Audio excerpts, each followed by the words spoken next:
Hello students, paper first, chapter number first, mathematical logic. In this article, we have completed definition of statement as well as truth value of statement. After that, we have seen compound statement and types of compound statement. Also, the truth tables for compound statement. Then we have taken exercise 1.1. From exercise 1.1, we have completed question number first, question number second and question number 5. मग compound statement म्हटलं की दोन statement आपली and or if dash dash then if and only if आणि not यांनी जोडली जातात. हे जे 5 शब्द आहेत and or if dash dash then if and only if आणि नॉट यांना काय म्हटलं जातं? कनेक्टिव्ह्ज. त्यानंतर कंपाऊंड स्टेटमेंटचे टाइप्स. पहिला टाइप होता कंजक्शन. आता ह्या कंजक्शनमध्ये आपण काय पाहिलं तर दोन स्टेटमेंट अँडने जोडली जातात. जर आपण बोर्डवरती लक्ष दिलं 64 is a perfect square and 46 is a prime number. आता 64 इज अ परफेक्ट स्क्वेअर हे आपलं पहिलं स्टेटमेंट आहे. 46 इज अ प्राईम नंबर हे दुसरं स्टेटमेंट आहे आणि ही दोन स्टेटमेंट कशाने जोडलेले आहेत? अँडने. मग दोन स्टेटमेंट अँडने जोडल्यानंतर जे कंपाऊंड स्टेटमेंट मिळतं त्याला आपण काय म्हणतो? कंजक्शन. नंतर त्या कंजक्शनचा ट्रूथ टेबल. मग आता ह्या ट्रूथ टेबलमध्ये पाहिलं आपण पीच्या entries T T F F, क्यूच्या entries T F T F. प्रत्येक ठिकाणी एंट्रीज आपल्या सेम आहेत का? तर एक तर पहिलं ट्रू असेल, दुसरंसुद्धा ट्रू असेल, किंवा पहिलं ट्रू असेल, दुसरं फॉल्स असेल, किंवा पहिलं स्टेटमेंट फॉल्स असेल, दुसरं ट्रू असेल, किंवा काय पॉसिबिलिटी आहे? दोन्हीही स्टेटमेंट फॉल्स असतील. तर दोन्ही ट्रू असतील तर कंजक्शन ट्रू असतं आणि इतर सगळ्या ठिकाणी कंजक्शन फॉल्स आहे. कंपाऊंड स्टेटमेंटचा दुसरा प्रकार आहे डिसजंक्शन. मग ह्या डिसजंक्शनमध्ये दोन स्टेटमेंट आपण कशाने जोडतो? ऑरने. 24 इज अ कंपोजिट नंबर और 17 इज अ प्राईम नंबर. मग दोन स्टेटमेंट जर ऑरने जोडले असतील तर त्या कंपाऊंड स्टेटमेंटला डिसजंक्शन म्हटलं जातं. पुन्हा याचा truth table T T F F T F T F. काय सांगतो disjunction? T T T F. मग याच्यामध्ये काय लक्षात ठेवायचं? दोन्ही एंट्रीज म्हणजे दिलेले पहिलं स्टेटमेंट आणि दुसरं स्टेटमेंट फॉल्स असेल तरच डिसजंक्शन फॉल्स असतं, अन्यथा ट्रू असतं. इम्प्लिकेशन. मग आता इन केस ऑफ इम्प्लिकेशन दोन स्टेटमेंट आपली इफ डॅश डॅश देनने कनेक्ट केली जातात. बघा या ठिकाणी आहे if 3 × 5 equal to 8 then 3 + 5 equal to 15. मग 3 × 5 equal to 8 that is the P. 3 + 5 equal to 15 that is the Q. Truth value किंवा truth table T T F F T F T F T F T T. आता सगळ्यात महत्त्वाचं काम हा implication जो आहे त्या इम्प्लिकेशनमध्ये जर पहिलं स्टेटमेंट ट्रू असेल आणि दुसरं स्टेटमेंट फॉल्स असेल तर हा फॉल्स असतो, अन्यथा इतर सर्व ठिकाणी ट्रू असतो. नंतर कंपाऊंड स्टेटमेंटचा चौथा टाईप बाय कंडिशनल. ह्या बाय कंडिशनलमध्ये दोन स्टेटमेंट आपण इफ अँड ओनली इफचा वापर करून कनेक्ट करत असतो. Milk is a white, this is P statement. Sky is a blue, that is Q statement. If and only if हे आपलं कनेक्टिव्ह. मग ह्या सगळ्यांचं मिळून जे कंपाऊंड स्टेटमेंट झालं दॅट इज बाय कंडिशनल. मग याचे सुद्धा truth table T T F F T F T F T F F T. मग आता हा लक्षात ठेवणं सोपं आहे. मल्टिप्लिकेशनचा रूल या ठिकाणी आपण यूज करू शकतो. प्लस इंटू प्लस प्लस म्हणजेच T into T T, F into F that is also T, minus minus plus. एक प्लस एक मायनस म्हटलं की प्रॉडक्ट काय येतो? निगेटिव्ह. मग T F F F T F. मग हे झालं बघा टाईप्स ऑफ कंपाऊंड स्टेटमेंट. मग आता या टेबलचा आणि या टेबलचा यूज करून आपणाला क्वेश्चन नंबर 3 सॉल्व करायचा आहे. Write the truth values of the following. खाली दिलेल्या स्टेटमेंटच्या ट्रूथ व्हॅल्यूज फाइंड आउट करायच्या आहेत. 4 इज ऑड, 1 इज प्राईम. पहिलं कंपाऊंड स्टेटमेंट काय सांगितलं आहे? 4 इज ऑड और 1 इज प्राईम. कंपाऊंड स्टेटमेंट पाहिलं की आपल्या लक्षात आलं दोन स्टेटमेंट ऑरने जोडलेली आहे. मग यातलं पहिलं स्टेटमेंट काय आहे?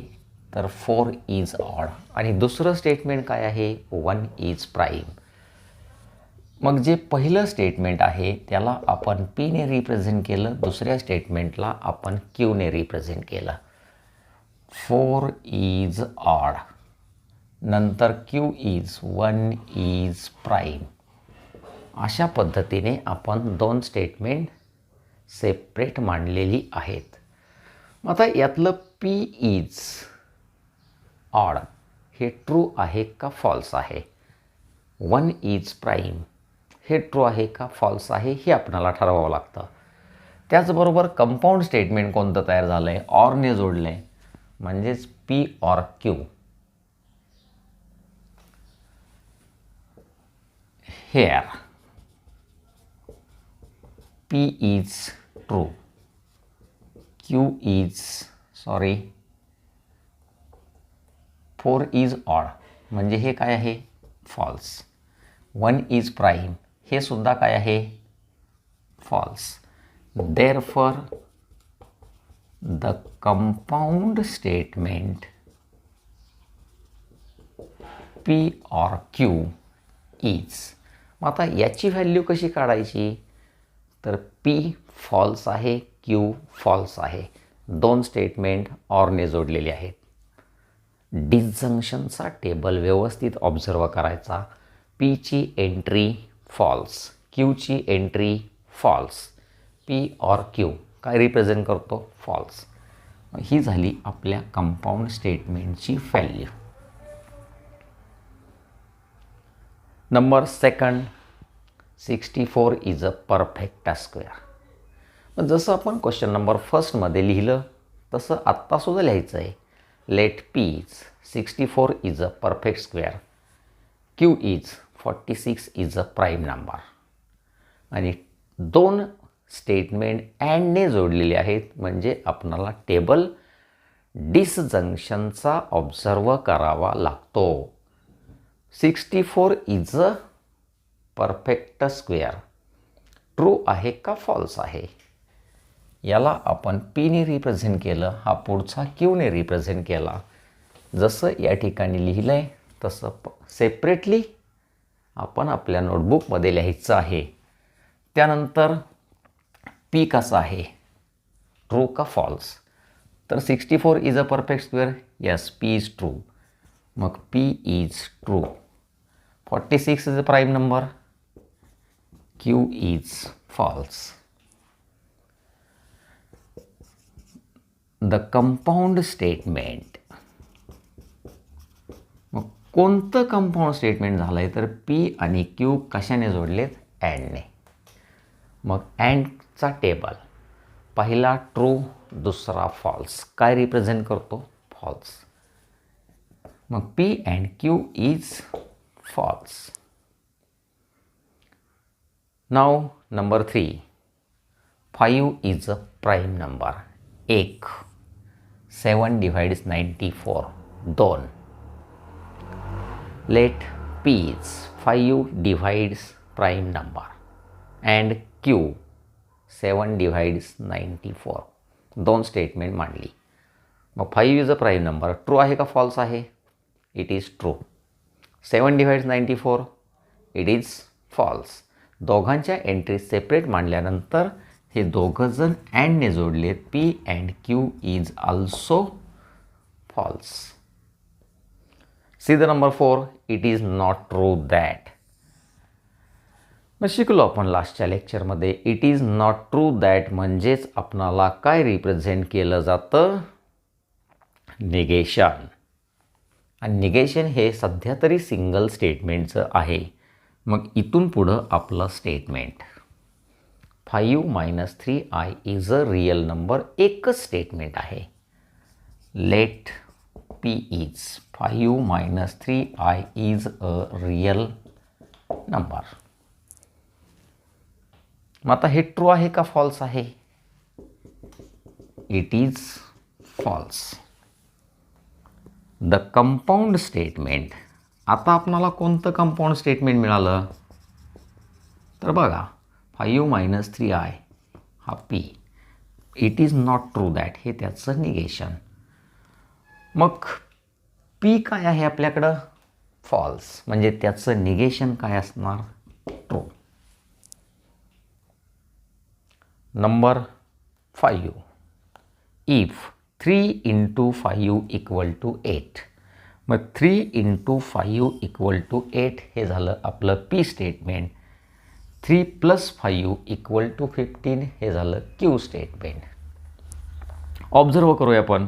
3 into 5 equal to 8. Either it is true or false. तर definitely false. 3 plus 5 equal to 15 it is also false. 2 statement if देनचा वापर करून कनेक्ट केलेली आहेत. म्हणजेच आपणाला टेबल इम्प्लिकेशनचा बघावा लागेल. पहिला फॉल्स, दुसरा फॉल्स. मात्र कंपाऊंड स्टेटमेंट काय आहे? ट्रू आहे. मग compound statement P implies Q is true. Number 6, milk is white हे झालं P स्टेटमेंट. P ने रिप्रेझेंट केलं. स्काय इज ब्ल्यू हे Q ने रिप्रेझेंट केलं. Let P is milk is white, let Q is sky is blue. आता compound statement if and only if आलाय म्हणजे P डबल इम्प्लाइज Q. मग P double implies Q हे true आहे का फॉल्स आहे हे आपल्याला शिकायचं आहे. Milk is white, yes it is true. Sky is blue, yes it is also true. मग दोन्ही ट्रू असतील तर बाय कंडिशनलचा टेबल आपल्याला काय शिकवतो? The compound statement is also true. Is true. Next to it 24 is a composite number. मग आता 24 is a composite number first one और 17 इज अ प्राईम नंबर. मग आपण लिहिलं let P is 24 is a composite number. Q is 17 is a prime number. परत प्रत्येकाची separate truth value मांडली. P is true, Q is false. त्यानंतर मग compound statement P और Q. आता P काय मिळालं आहे आपणाला? तर ट्रू मिळाला आहे. Q काय मिळाला? फॉल्स. मग एक ट्रू एक फॉल्स टेबल ऑरचा TF काय रिप्रेझेंट करतो? T. Question number 4, if the statements P, Q are true. आता या क्वेश्चनमध्ये आपणाला परफेक्टली सांगितलं आहे स्टेटमेंट P आणि Qची ट्रूथ व्हॅल्यू ट्रू आहे and R, S are false. R आणि Sची व्हॅल्यू एक्झॅक्टली फॉल्स आहे. Then determine the truth values of the following. आता खाली जे स्ट्रक्चर दिलं आहे त्याला स्टेटमेंट पॅटर्न असं म्हटलं जातं. हे पुढच्या आर्टिकलमध्ये येईल. आपल्याला ह्या प्रत्येक स्टेटमेंट पॅटर्नची ट्रूथ व्हॅल्यू फाइंड आउट करायची आहे आणि त्यासाठी पीची व्हॅल्यू एक्झॅक्टली ट्रू पुटअप करायची आहे, क्यूची व्हॅल्यू एक्झॅक्टली ट्रू पुटअप करायची आहे. जर आर आला तर फॉल्स आणि यस आला तरीसुद्धा फॉल्स. आता पहिला पॅटर्न आपल्याला काय सांगतोय ऑब्झर्व करा. P or Q and R. How to find out its truth value. त्यासाठी कंजक्शन, डिसजंक्शन, इम्प्लिकेशन, कंडिशनल ह्या एंट्रीज, हे टेबल्स माहीत असणं आवश्यकच आहे. सोल्युशन. पीची व्हॅल्यू आपण पुटअप केली टी. सिम्बॉलमध्ये आहे ऑर. क्यूची व्हॅल्यू टीच पुटअप करायची आहे अँड आरची व्हॅल्यू मात्र एफ. मग आपल्या मॅथेमॅटिक्सच्या रूलनुसार पहिल्यांदा आपण ब्रॅकेट सॉल्व केला.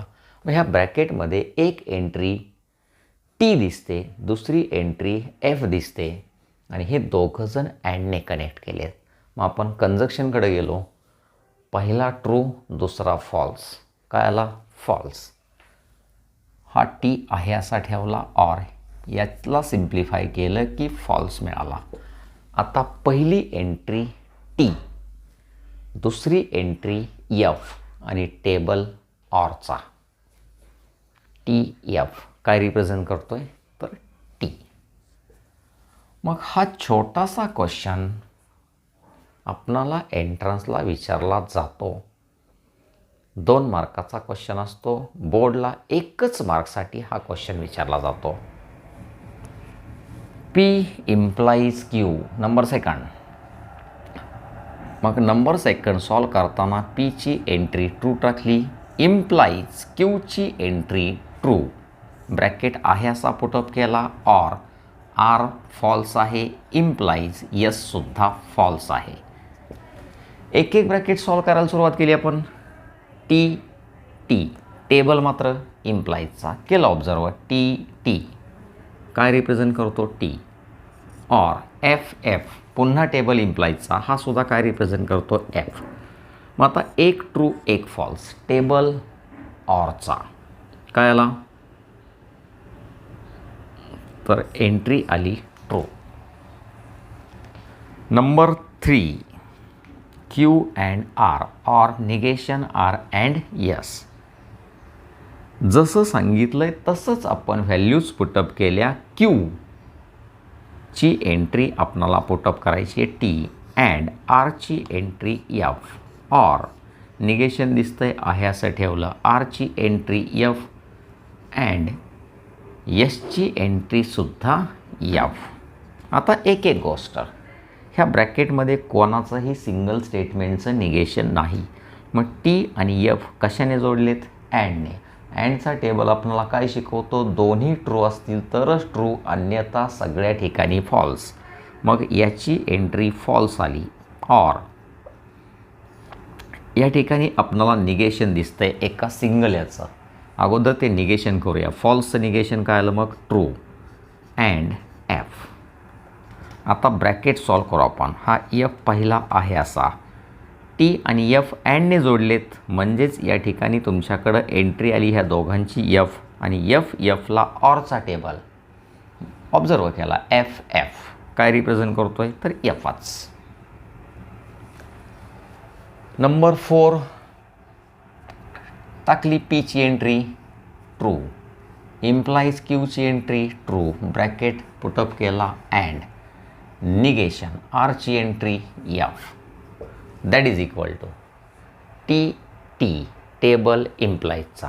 टी काय रिप्रेझेंट करतोय तर टीच अँड निगेशन आहे एफचं म्हणजे हे पण काय झालं टी पुन्हा कशाने कनेक्ट केलेत? अँडने. टेबल अँडचा बघितला तर आपणाला काय मिळते व्हॅल्यू? टीच.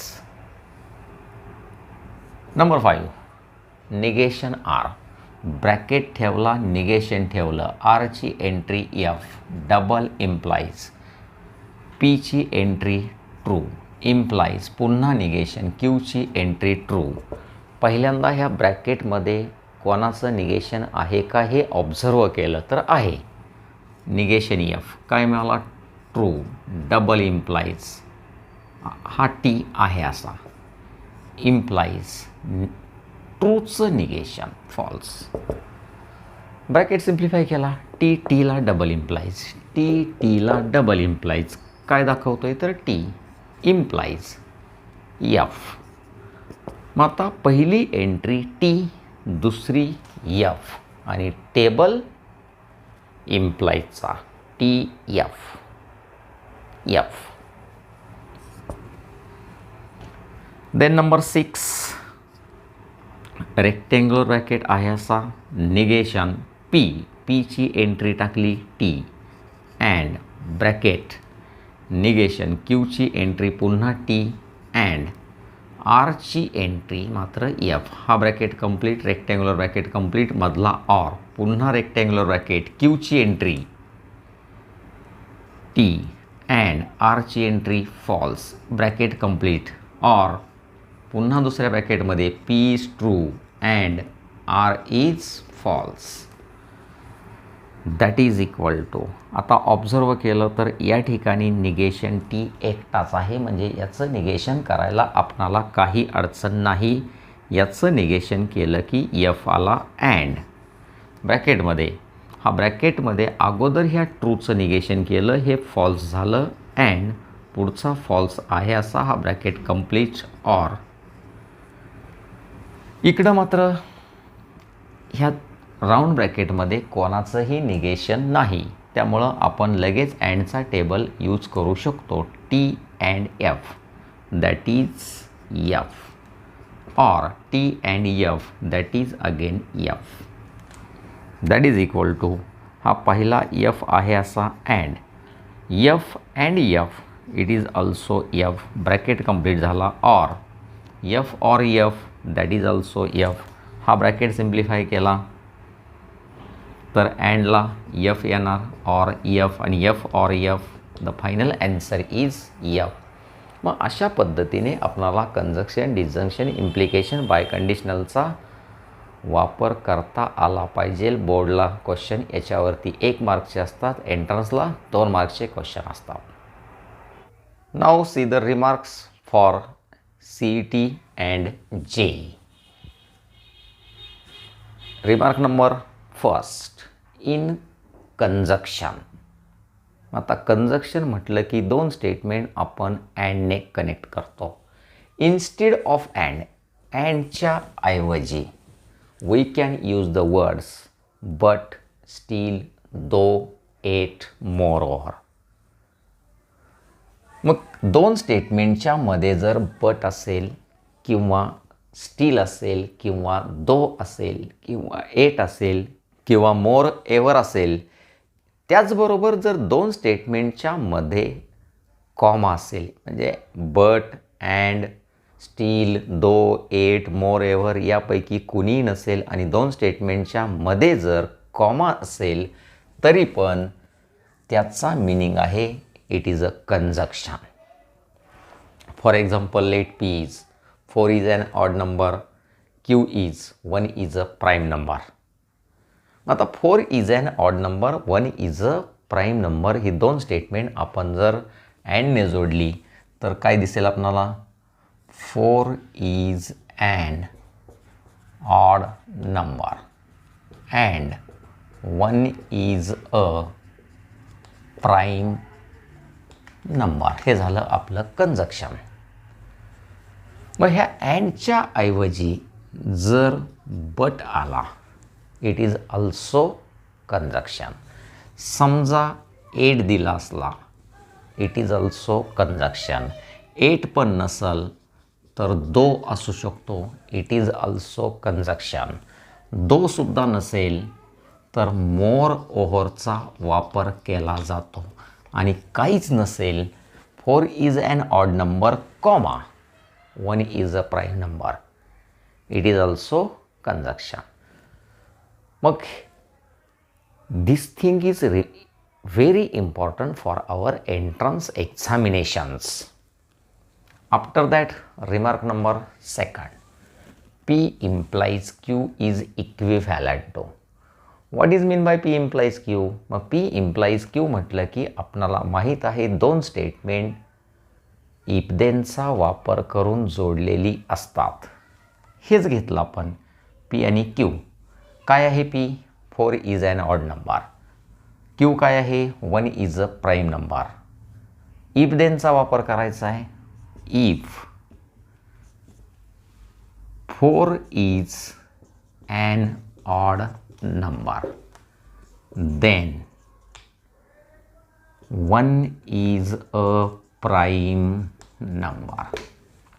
हे झालं आपलं कन्स्ट्रक्शन इफ देनचं, म्हणजे सिम्बॉलमध्ये दिस इज P implies Q.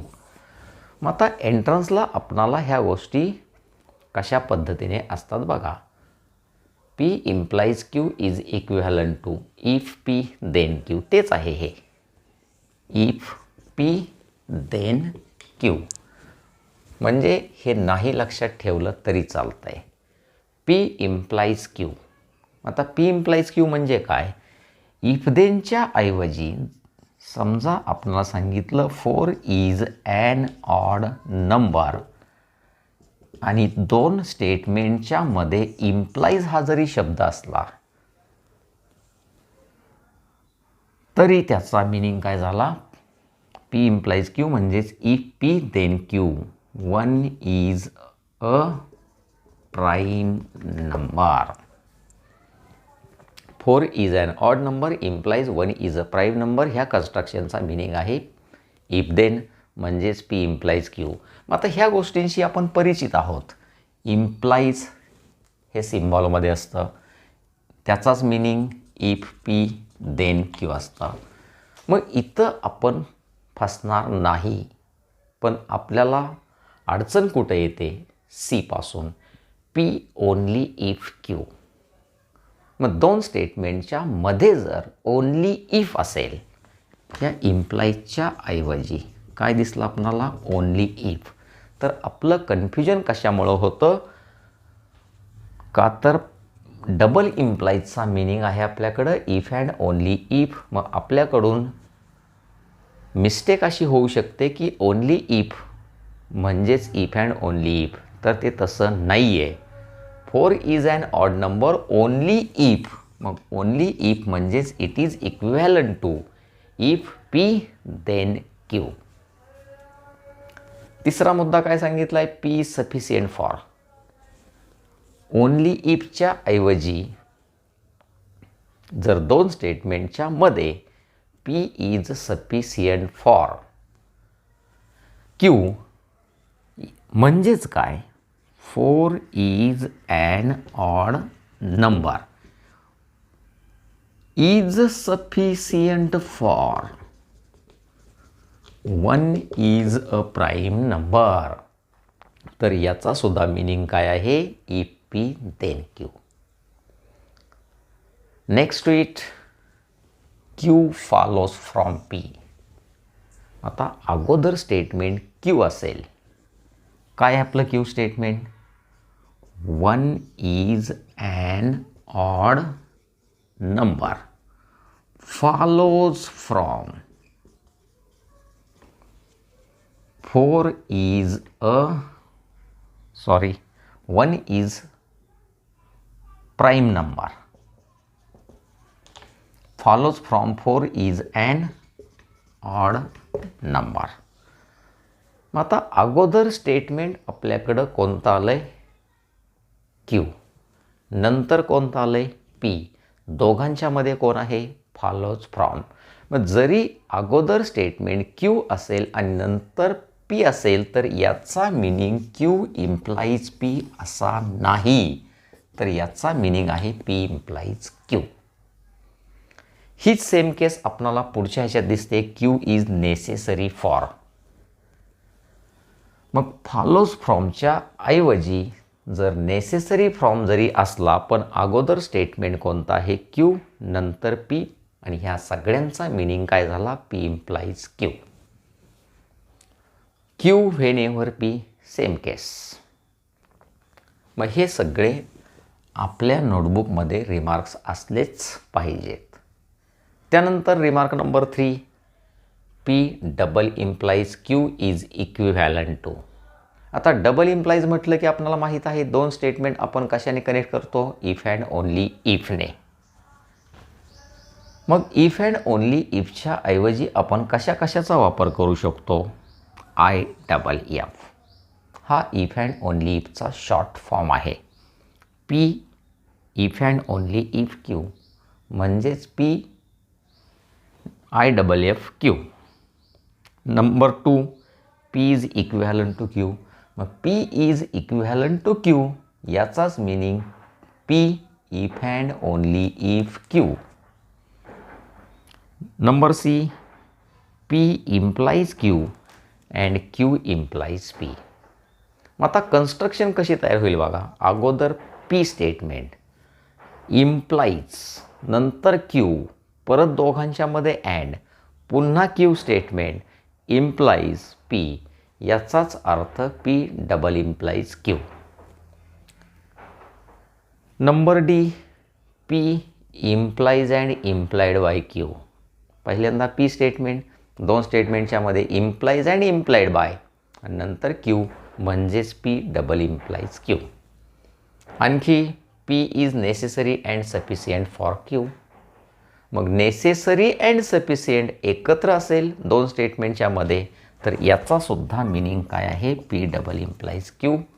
मग हे सगळे टोटल रिमार्क्स आपण नोटबुकमध्ये लिहून घेतले पाहिजेत फॉर एंट्रान्स.